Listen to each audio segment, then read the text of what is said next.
I never imagined I'd become this woman, the woman who lies, the woman who cheats, the woman who tears her own life apart for something she can't even fully explain. But here I am telling you this, not to justify what I did, but because secrets rot your soul. And mine, it's already poisoned. My name is Alina, and I was married to Rafik for 9 years. He was a good man, loyal, responsible, quiet, but not emotionally present. After our second miscarriage, I started to feel invisible. The grief swallowed me whole, but Rafik just buried himself deeper in work. There were no more late-night conversations, no more comfort. We lived together, slept beside each other, but it was like sleeping next to a closed door. And then his brother Sami came to stay with us. Sami was the opposite of Rafik. Funny, charming, deeply attentive. He noticed things. You seem tired, Babhai. He'd say, or you used to wear your hair curly. Why did you stop? It started their harmless conversations in the kitchen, shared smiles. And then one night, I broke. I cried in front of him. I confessed how empty I felt. He hugged me, and I didn't pull away. That one hug turned into holding hands when no one was watching.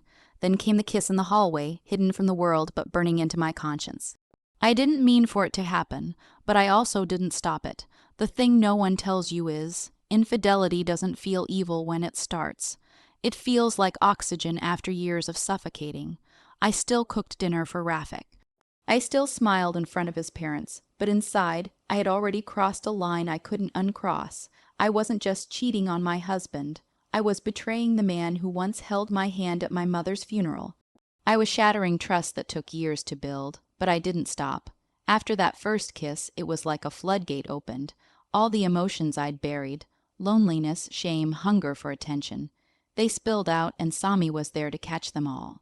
We told ourselves lies to justify it. He doesn't love you like I do. You deserve happiness. No one has to know. It's just between us. But deep down, we both knew it was wrong, and yet we kept going.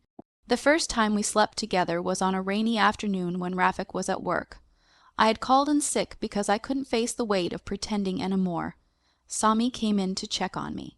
One thing led to another, and suddenly we were in my bed, his brother's bed, touching, gasping, and crossing every moral boundary. It wasn't just about sex. It was emotional, intimate, terrifying. I remember lying next to him afterward, breathless, my heart racing, not from passion but from guilt. The sheets still smelled like my husband, and now they held the scent of betrayal too. From that day, the affair became regular. Quick, stolen moments when Rafik was working late. Texts under the dinner table. A touch on my lower back while doing dishes. Once, Sami kissed me in the guest bathroom during a family BBQ while Rafik grilled burgers outside. The thrill was addicting, but it came with a high cost. I started avoiding intimacy with my husband. I faked headaches. I distanced myself emotionally and physically. Every lie chipped away at the woman I used to be, and yet every night I still tucked myself beside Rafik, his wife in name but not in soul. And Sami, he began saying things like leave him, start fresh with me, we're meant to be. Secrets are never truly silent. They rattle behind doors, they leak through gestures, they change you. And eventually they explode. It started with a single message. Sami had sent something risky, something intimate, late at night, forgetting that Rafik's old iPad was still synced to my phone. I was in the kitchen when I heard him call out, Elena. His voice sounded confused. Then, still, I walked in and he was holding the iPad, staring at the screen like it had betrayed him. On it was a message that read, "You looked so beautiful sleeping in his shirt. Couldn't stop thinking about you today. I need you, Sami." The world stopped. Time didn't just slow down, it shattered. He looked up at me, his eyes, once soft, once mine, were hollow all this time with him. He whispered. I tried to speak. I tried to deny it. But my mouth failed me. I just stood there, trembling. He put the iPad down like it disgusted him and walked out the front door. He didn't come back that night, or the next. Everything unraveled fast. He told his parents, his other siblings, and then Sami. Sami tried to protect me, tried to say it was mutual, that we fell in love, but Rafik wasn't hearing it. He said nothing, no screaming, no slapping. Just silence, which hurt more than any words ever could. Days passed. The silence turned into absence. Rafik moved out, And then I watched the war unfold between two brothers, once inseparable, now enemies because of me. I had killed their bond, a marriage, a family, and for what? For comfort, for attention, for a thrill that eventually turned into a cage. I thought love would come out of this, but instead it was ruin.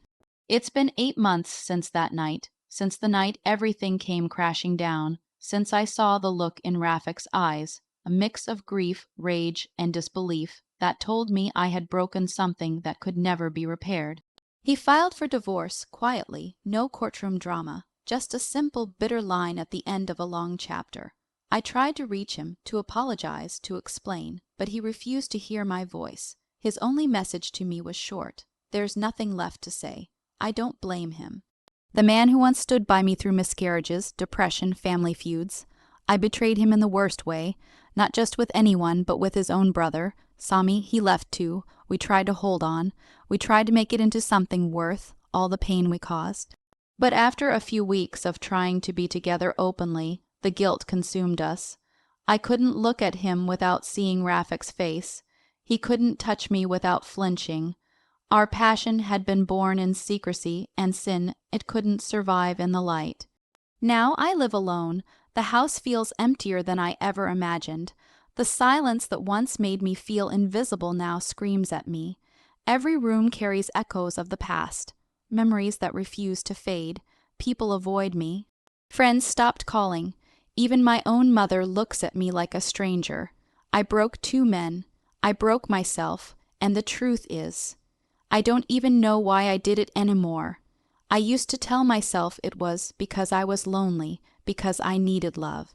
But now all I see is the damage, the cost. I lost my marriage. I destroyed a family, and I gained nothing. Sometimes I wonder if I could go back, if I could undo just one night, one kiss, one message. Would it have changed everything?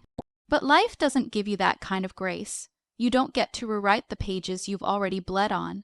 It's been almost a year now. People say time heals everything. I disagree. Time doesn't heal. It just teaches you how to carry the wound more quietly. I've started therapy, not because I think I deserve healing yet, but because I needed someone to hear the real me, the broken me, the woman who made selfish, cowardly choices. And even though I'm still hated, sometimes rightfully, I've started asking myself the hardest question of all. Who am I without the guilt? The truth is, I don't expect forgiveness, not from Rafik, not from his family, not even from Sami, but the hardest part, I still struggle to forgive myself.